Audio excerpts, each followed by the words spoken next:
Assalamualaikum warahmatullahi wabarakatuh. Salam sejahtera untuk kita semua. Jumpa lagi dengan saya Khairul Huda di channel iOS. Pada kesempatan kali ini kita akan membahas pembahasan soal untuk kelanjutan dari penilaian akhir tahun, oke, untuk tahun 2022 dan ke atas.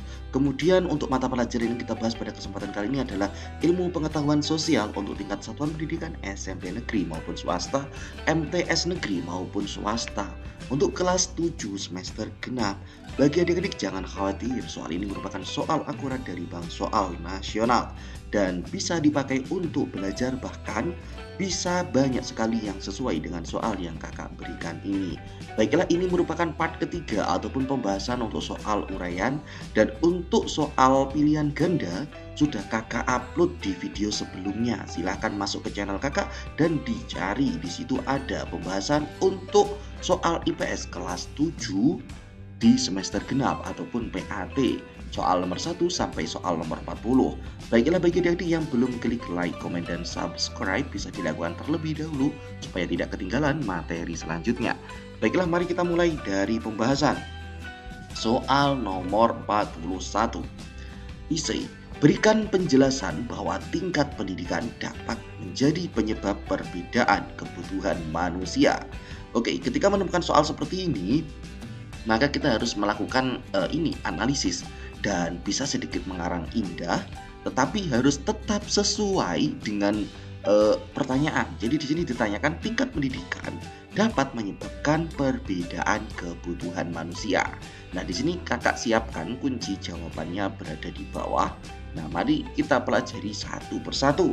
Soal nomor 41 jawabannya adalah seseorang yang mengutamakan penambahan pengetahuan atau wawasan terkait dengan latar belakang pendidikan akan berpengaruh kepada kebutuhannya. Sebagai contoh, kebutuhan anak SMP akan berbeda dengan kebutuhan anak SD bila dilihat dari jenis dan ragam kebutuhannya. Demikian juga ketika kita membandingkan, kebutuhan anak SMP itu pasti juga lebih sedikit dibandingkan dengan kebutuhan anak SMA. Anak SMA dengan anak kuliahan pastinya lebih banyak juga anak kuliahan. Oke adik-adik, itulah yang menyebabkan terjadi perbedaan kebutuhan berdasarkan tingkat pendidikan mereka. Oke, mari kita lanjut ke soal nomor 42. Hubungan antara harga dan jumlah penawaran. Harga dan penawaran. Di sini ditampilkan sebuah tabel ya adik-adik. Ada nomor 1 sampai nomor 5.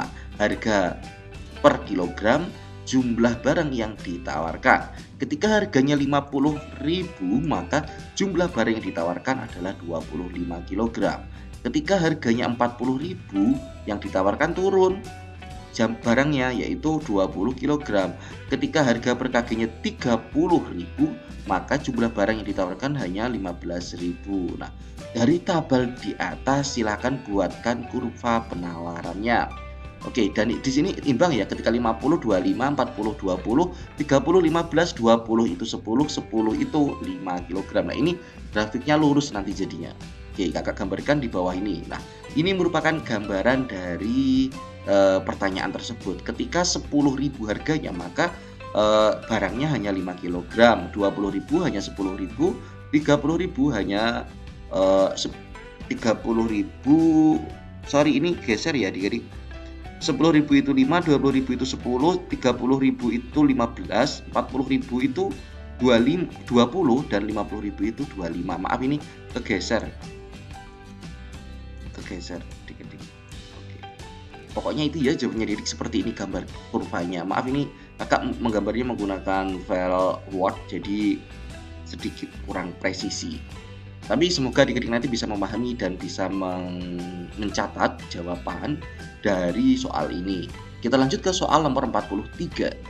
Pasar menurut wujudnya dibagi menjadi dua, yakni pasar konkret dan pasar abstrak. Jelaskan perbedaannya. Nah, perbedaan dari pasar konkret dan pasar abstrak. Pasar konkret itu adalah pasar yang nyata atau pasar yang unsur-unsur pasarnya seperti penjual, pembeli, dan barang yang diperjualbelikan ada di situ. Sedangkan pasar abstrak adalah pasar yang antara penjual, pembeli, dan barang yang diperjualbelikan itu tidak dapat bertemu langsung di dalam pasar.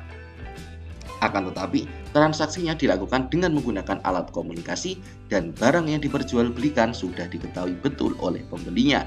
Atau biasa kalau pasar abstrak itu berada di pasar online ataupun seperti Shopee ataupun Tokopedia dan lain sebagainya.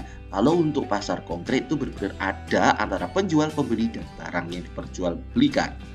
Oke ya adik-adik, itu kuncinya. Jadi kalau konkret itu ada penjual, pembeli, dan barang yang diperjualbelikan. Kalau abstrak itu tidak ada, tidak bertemu langsung. Dan mungkin barangnya hanya berupa foto ataupun deskripsi dan keterangan dari barang yang akan diperjualbelikan. Oke, let's move on. Kita lanjut ke soal nomor 44.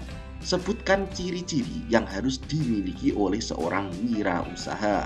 Ciri-cirinya apa saja yang harus dimiliki? Oke, di sini kakak sebutkan ada 5 ya. Silakan nanti adik-adik itu ingat ataupun kalau perlu catat semua.